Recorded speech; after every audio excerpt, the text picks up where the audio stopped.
Kathy, aka Nerdy Cat, and I am back. 2 videos in 1 day for y'all. So I wanted to make this video because I've been doing the stuff that I've been doing, and I post the things that I post. I just recently finished posting one of the projects that I just finished by Brad Traversy of Traversy Media. It is the Node.js and Stripe API deployed to Heroku project on his YouTube channel. I just finished that, and I know that on my channel I have announced and have let y'all know about my work life and my career journey and everything, and I just thought to myself that some people may be like, well, why is she doing Node.js, or why is she doing JavaScript projects and things like that if she works with WordPress or PHP? So this is what I will say. I am developing in my career, and I am a very exploratory type person. I like to explore, I like to discover, I like to try new things, and this is strictly in respect to web development in my career. But I like to do a lot of different stuff. I do graphics. I've made some logos and things for people, for myself. I do web development. I make the videos for my YouTube channel. So, I mean, y'all can probably tell by now that I like to do a pretty wide variety of things. But I do the different things in web development because I want to know where I really want to go. And quite frankly, I do not like PHP that much. That's the bottom line.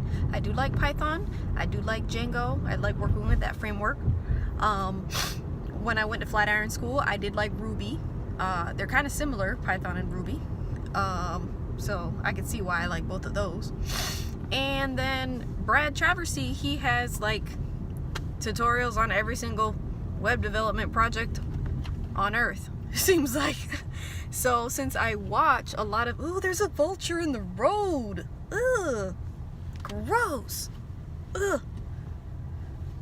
Since I see and watch and follow him and watch all his tutorials and have learned so much from him, I do a lot of his projects. So I saw that one, and he has a ton.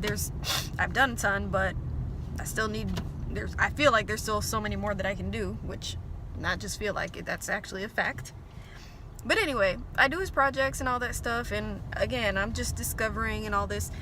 But the main thing that I want to say, and I want to clarify, is when I started this channel, around the same time, I started going to Flatiron. And that was last year in the end of August, beginning of September is when I enrolled in Flatiron. And I went to Flatiron School's online full stack web developer program. Now I went there for 2 months, pretty much. I went there for September, October, and a couple weeks in November. So I did not complete their program. When I was enrolled, their program was an online full stack web developer program with Ruby as the main backend language. And I enrolled in the paid program online, and I only went for 2.5 months. So I did not do the full, complete 6 to 8 month time period that they estimate that's how long that it takes you to complete their program or graduate from their program.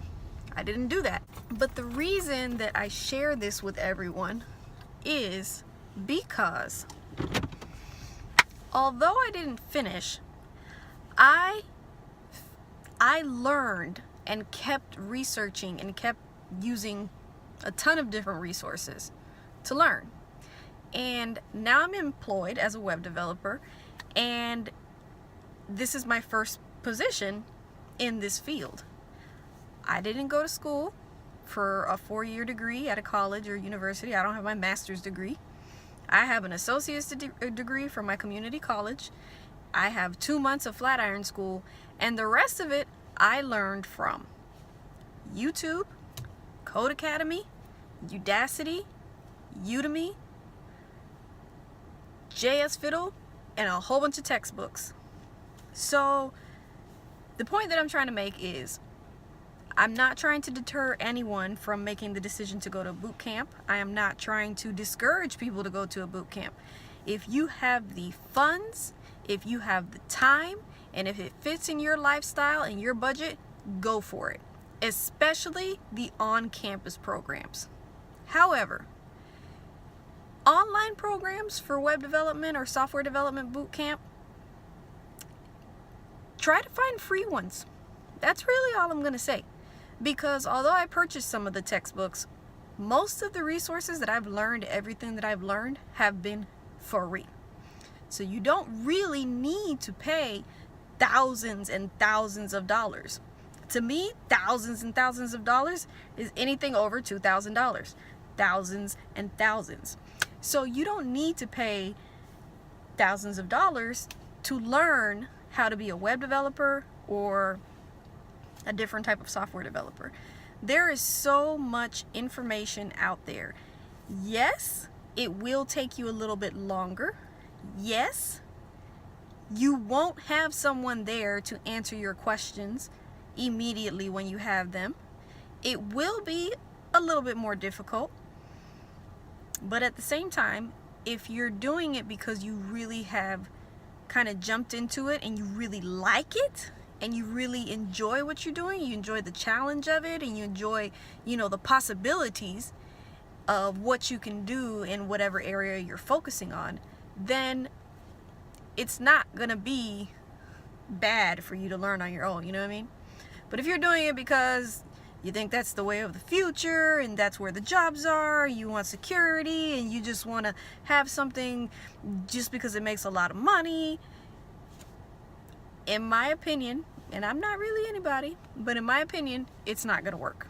Because there have been so many times that I've wanted to quit, that I've been in my head like, oh, what am I doing? Why did I do this? This is so hard. What have I got myself into? Why am I doing it? But I didn't quit. I got frustrated and I walked away for a couple days, a few times. But I did not quit, because deep down inside, I love it. And it is fun, and it is challenging, and it is rewarding, and it helps the world go round and makes it a better place. So I just wanted to say that to everybody. If you're considering an online boot camp or in-person boot camp, know that that's not your only option. And aside from a university, a degree at a university, you can learn this on your own. Again, it will take a little bit more time. You won't have as much in-person accessibility to have your questions answered, but you can read documentation. You can sign up on things like Slack and Stack Overflow and Free Code Camp, and just ask questions on YouTube, ask questions on LinkedIn, ask questions on Facebook, ask questions on every social media channel that you can, because there's people out there who do share information and who are there who answer questions. And if you jump in and join in on what's going on in the conversation and everything, people will take you seriously and try to help you. They will see that, because that's happened to me a lot of times. I've asked questions on places where, I've asked questions. I've always tried and I've always asked questions. So again, if you're considering a boot camp, yes, if it fits in your time and your budget and your schedule, your lifestyle, perfect, go for it. I would definitely recommend doing an online in-person on-campus boot camp versus any other type of online boot camp. Again, it's for each and everybody's individual needs. The needs of your life and your time and how you budget all of that and everything. But as for me, I went to an online boot camp for 2 months only, and for about 1.5 years, 2 years now, I've been learning pretty much from free resources, online books and meetups and other people. So I just wanted to share that piece of information with everybody, and I will be resuming my activities. I'm going to be doing another Udemy course now. It is called The MERN Stack, and it is, of course, by Trevor C. Media. Check it out on Udemy. Yeah, I'll let you guys know how that goes. Guys and ladies, girls and gals, ladies and gentlemen, thank you very much for watching, everybody. Y'all take care. Bye.